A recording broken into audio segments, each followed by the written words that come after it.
Hey, I'm James from Smoking Barbecue, and today I'm putting the oval design of the Primo XL to the test with 6 racks of St. Louis ribs. Cheers. Oh yeah. Perfect. This is the best cook.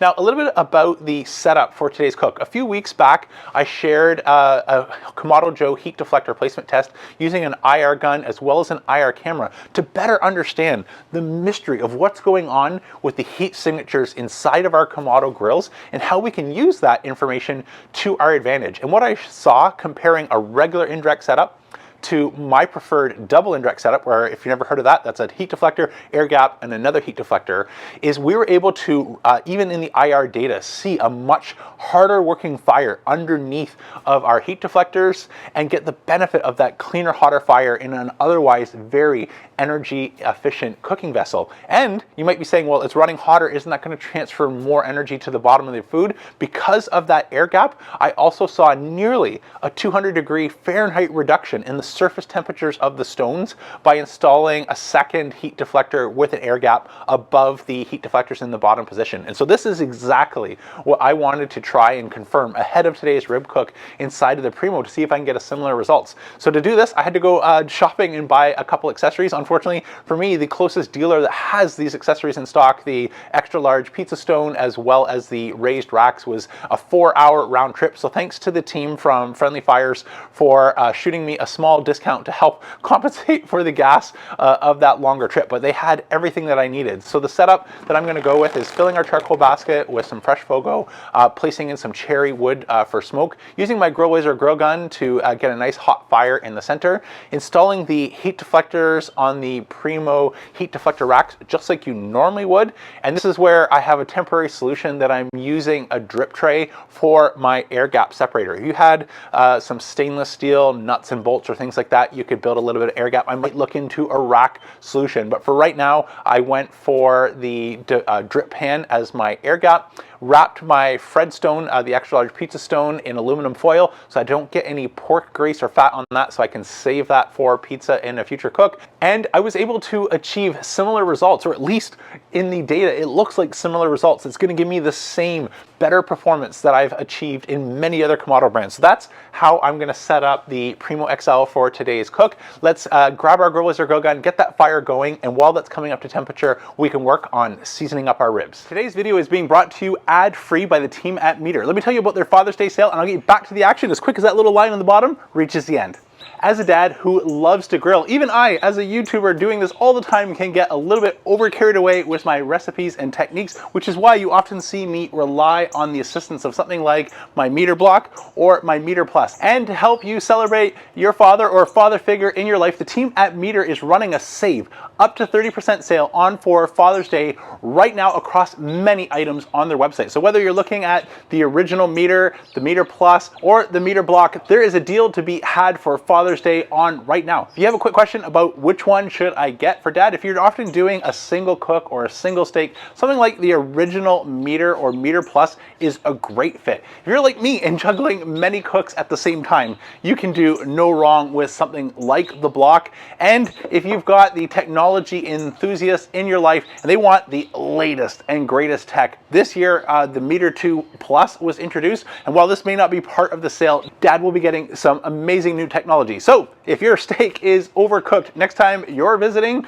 he'll have no one to blame but himself. Thanks again to the team at Meter for bringing today's video to you ad interruption free. I'll be sure to put a link down below that you can check out after today's video is done to go take advantage of the Father's Day sale. Now, back to the action. If you're following along at home, I'm going to be making my ultimate Texas rub, which is my favorite things from Lowry's Blacks as well as Franklin's, and I post that for free on the website. But since I am fresh out, I have to make a fresh batch. If you want to follow along, stick here. I'll do this in about a minute, but we're going to start with 6 tablespoons of fresh cracked black pepper, and I have my pepper cannon set to 23 clicks from the finest mesh to get the consistency that I like if you happen to be using the same pepper cannon tool.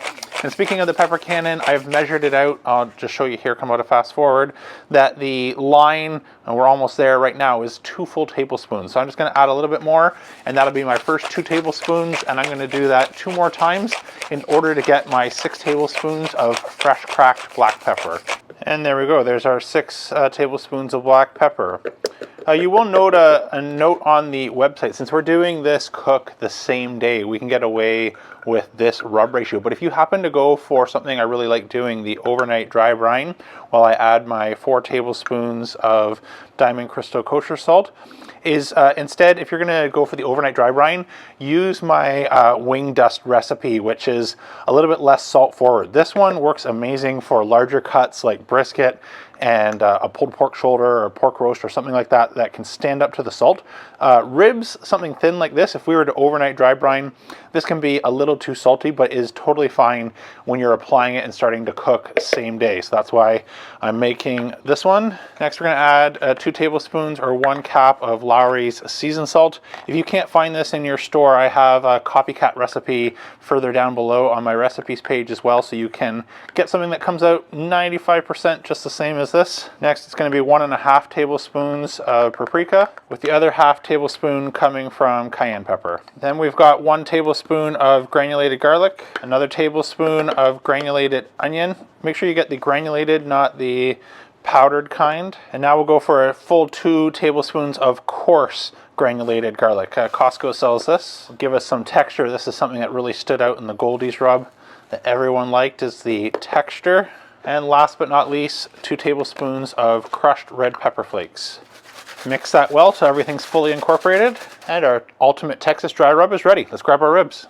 So our grill is almost or basically up to temperature while we got our homemade rub made up and put together. And so just more for experimentation's sake, I've also loaded in, right before turning the camera on here, a couple smoking wood pieces in the bottom, sort of where I'm accustomed to loading some wood in the ash drawer. This works even in grills without an ash drawer. I use a kick ash can, so I'm curious if the double indirect in the Primo will allow us to burn some supplemental wood. So we will take a look back later after the fire has died out, and we can get underneath to take a look and see if the same principle applies here. But I'll take you fast forward now while we get our ribs out.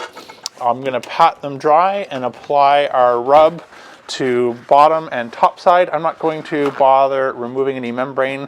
I'll just give that a little bit of a score with my knife. And once we're all done that, I'll meet you over by the grill. We'll get these on. And we're cooking.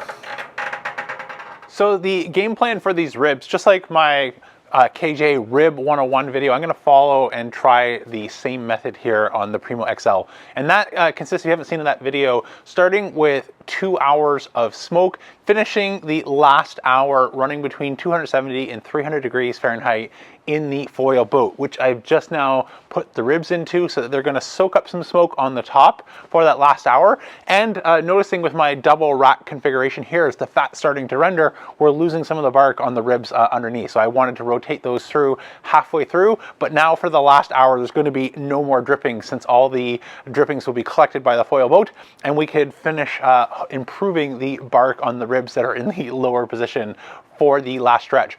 I took a peek after about 90 minutes at the wood that we added into the bottom at the beginning of our cook, and it was nearly gone. And since that has already gone, I said earlier on that we would check tomorrow when the fire is out and we clean everything out to see if those have combusted, but there was nearly nothing left. So I took the opportunity to add another 3 small cherry wood splits to help amp up the amount of smoke that we're going to get on these ribs. After we reach the 3-hour mark, I'll get some sauce, let it glaze, tack up on the outside of the ribs. I'll take the 5 main racks after showing you what they look like inside for our dinner guests, grab a couple slices out of one rack for our taste test, and let you know how we did on the Primo XL. See you in a little bit for our taste test. Whew, it's been a long time since I busted out the smell-o-vision reference, but oh, you can smell these. You know they've smoked well. They look absolutely incredible. So holding together, just flopping under the bend a little bit longer, and they would completely break apart. Let's get a couple slices. So hopefully that doesn't wash out too much on camera. You can see lovely looking smoke ring that we're getting from burning a nice clean fire. That's one of the reasons why I love that double indirect setup. And again, hopefully that's not washing it out, but that is just on the edge of breaking over an absolute juice waterfall. These look amazing. Let's dive in for our taste test. Cheers. Oh yeah.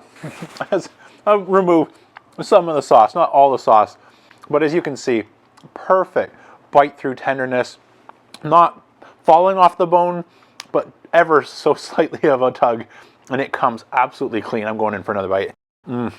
This is the best maiden voyage on a low and slow smoke of any new Kamado in the last few years. Now, some of that self-inflicted. When I did the Weber Summit, I tried applying some of the methods that work on my Kamado Joes or Big Green Eggs, and I knew that they would work in the Primo, and they didn't necessarily work in the Summit. Same thing with the Golden's cast iron Kamado, which is incredibly efficient. It takes an efficient form factor and makes it even more efficient. And so I was curious to see if I should jump straight to what I know works in other grills, my double indirect setup like we went with today. And this is a surefire winner. These are really good. I almost need to undo it for the next cook and just compare how it does stock. But there is nothing wrong with these ribs. I'm really pleased with how that all came together. And I can see the elongated shape here served really well in terms of no burning on the ends, even though I could use a little bit more depth to not have to overlay these racks of ribs. And I call today's cook fully loaded because I've done that flat. But if I've counted right, here's a picture where if you use a rib rack or something like that, I think that's 24 racks of ribs on the same size grill. My preference for getting everything to develop a bark and get consistent results is I like to lay flat, which is why I loaded it up flat versus going for way more capacity if you were to stack things vertically. So this is a great start in our journey of getting to know the Primo XL Kamado. Let me know down in the comments or join me in my next members live session, and you can ask a question about this grill or any other grill that I've done some cooks on, and I can interact with you on a real-time basis versus these pre-recorded videos. But that's it for today. I'm James from Smoking At Barbecue signing off, and remember, don't be afraid to fire it up.